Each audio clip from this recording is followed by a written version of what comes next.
प्रिय छात्रों, हिंदी के इस शिक्षण सत्र में आपका हार्दिक स्वागत है। आइए आज हम काव्य साहित्य से संबंधित कुछ महत्वपूर्ण तथ्यों को जानें जिसे प्रत्येक विद्यार्थी को जानना चाहिए। आइए इसकी शुरुआत करें। पहला प्रश्न है, काव्य से आप क्या समझते हैं?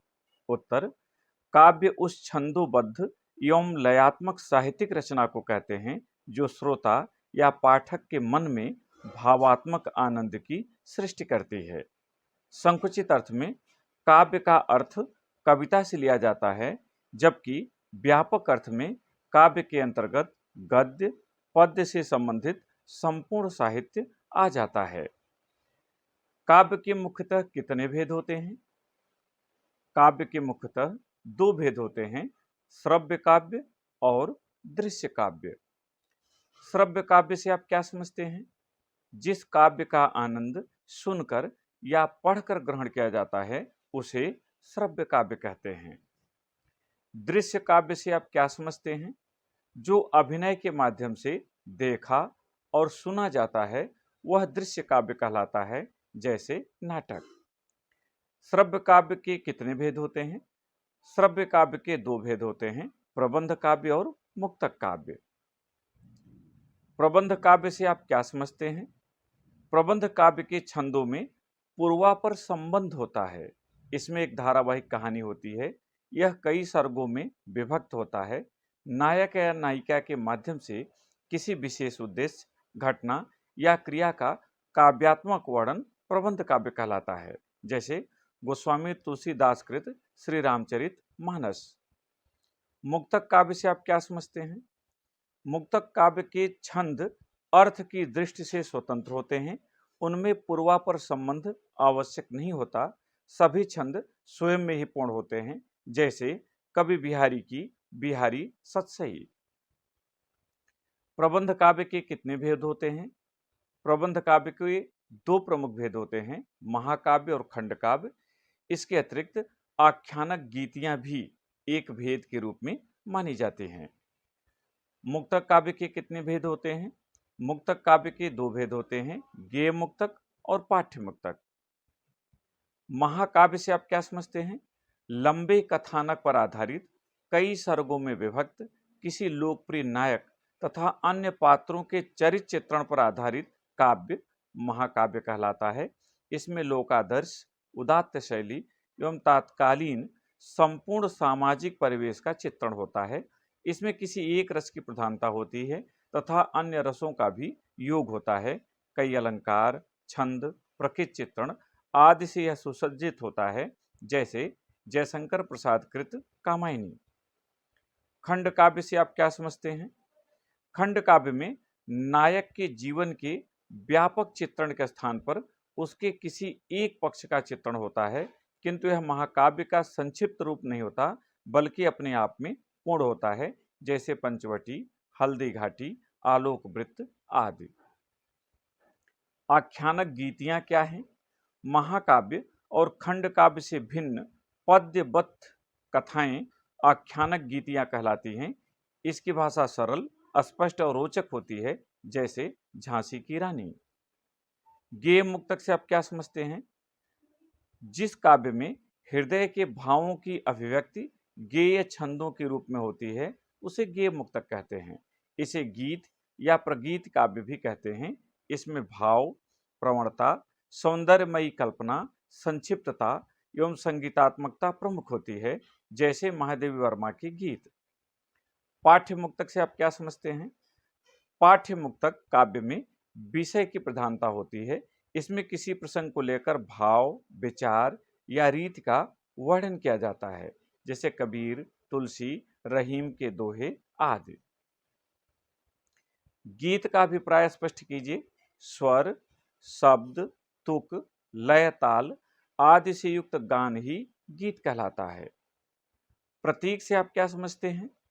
वह विशेष संकेत जिसका प्रयोग किसी अन्य अर्थ के बोध हेतु किया जाता है उसे प्रतीक कहते हैं। जैसे मैं नीर भरी दुख की बदली कविता करुणा से पूर्ण जीवन का प्रतीक है। यहाँ शब्दों के माध्यम से संकेत किया जाता है। बिंब किसे कहते हैं? शब्दों के माध्यम से निर्मित चित्र को बिंब कहते हैं। काव्य गुण से आप क्या समझते हैं?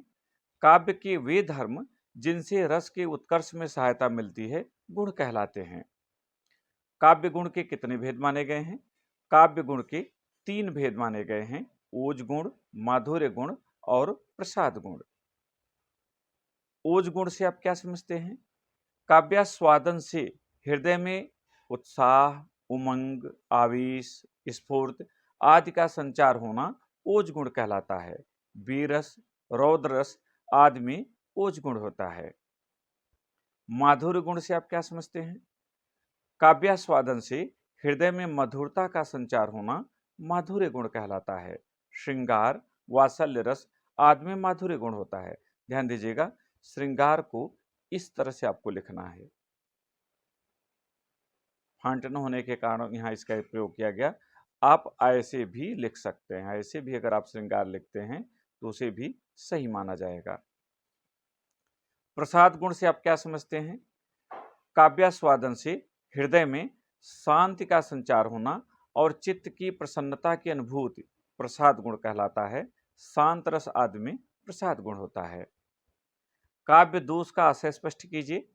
काव्य की रसानुभूति में बाधक तत्व काव्य दोष कहलाते हैं। ये मुख्यतः 3 प्रकार के होते हैं, शब्द दोष, अर्थ दोष और रस दोष। शब्द शक्ति से आप क्या समझते हैं? शब्द के अर्थ को व्यक्त करने वाली शक्ति को शब्द शक्ति कहते हैं। शब्द शक्ति के कितने भेद होते हैं? शब्द शक्ति के 3 भेद होते हैं, अभिधा, लक्षणा और व्यंजना। अभिधा शब्द शक्ति से आप क्या समझते हैं? भाषा की जिस शक्ति से शब्द के सामान्य प्रचलित अर्थ का बोध हो उसे अभिधा शब्द शक्ति कहते हैं। जैसे हाथी, गधा आदि। हाथी कहेंगे तो हाथी का ही बोध होगा, गधा कहेंगे तो गधे का ही बोध होगा, यानी मूल अर्थ यहां लिया जाता है, मुख्यार्थ। लक्षणा शब्द शक्ति से आप क्या समझते हैं? जब मुख्यार्थ बाधित हो और लक्षण के आधार पर अर्थ ग्रहण करना पड़े तब उसे लक्षणा शब्द शक्ति कहते हैं। जैसे लक्षणा में किसी मोटे व्यक्ति को हाथी और मूर्ख व्यक्ति को गधा कहा जाएगा। तात्पर्य कि जो ऊपर आप हाथी और गधा देख आए हैं तो वो तो मूल है, लेकिन किसी व्यक्ति को किसी ने हाथी कह दिया इसका मतलब वह शरीर से मोटा है, या किसी ने किसी को गधा कह दिया इसका मतलब वह मूर्ख है। ये लक्षणा के आधार पर स्पष्ट होता है। व्यंजना शब्द शक्ति से आप क्या समझते हैं? अभिधा और लक्षणा के शांत हो जाने पर जिससे अन्य विशिष्ट अर्थ का बोध हो उसे व्यंजना शब्द शक्ति कहते हैं। जैसे शाम हो गई, अभिधा में होगा कि शाम हो गई, किंतु इस वाक्य के अन्य अर्थ भी हो सकते हैं। जैसे दीपक जलाइए, शाम हो गई यानी दीपक जलाइए, शाम हो गई यानी हमें खेलने जाना है, शाम हो गई भोजन पकाना है। इस तरह के जो अन्य अर्थ ग्रहण किए जा रहे हैं ये व्यंजना शब्द शक्ति के आधार पर होते हैं। कविता के सौंदर्य तत्वों का उल्लेख कीजिए।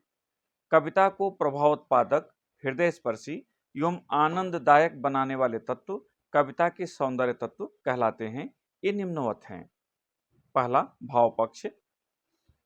काव्य का विषय एवं उसकी रस अभिव्यक्ति को भाव पक्ष कहा जाता है।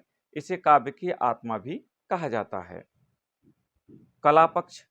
काव्य में प्रयुक्त भाषा, छंद योजना, अलंकार, उक्ति वैचित्र, उक्ति लाघव आदि को कला पक्ष कहा जाता है। इसे काव्य का शरीर कहा गया है। पद मैत्री। समान ध्वनि के एक से अधिक शब्दों का बार बार प्रयोग जो कलात्मक सौंदर्य की सृष्टि करता है उसे पद मैत्री कहते हैं। और अंतिम, नाद सौंदर्य। शब्दों की ध्वनि के कलात्मक सौंदर्य को नाद सौंदर्य कहते हैं। इसमें शब्दों का चयन इस प्रकार किया जाता है कि वे कानों को सुनने में प्रिय और संगीतमय लगें। जैसे खगकुल कुलकुल सा बोल रहा, किस लय का अंचल डोल रहा, यह सुनने में मधुर लग रहा है, इसलिए यहाँ नाद सौंदर्य है। इस भाग में इतना ही। एक नए वीडियो के साथ फिर मिलेंगे। बहुत बहुत धन्यवाद।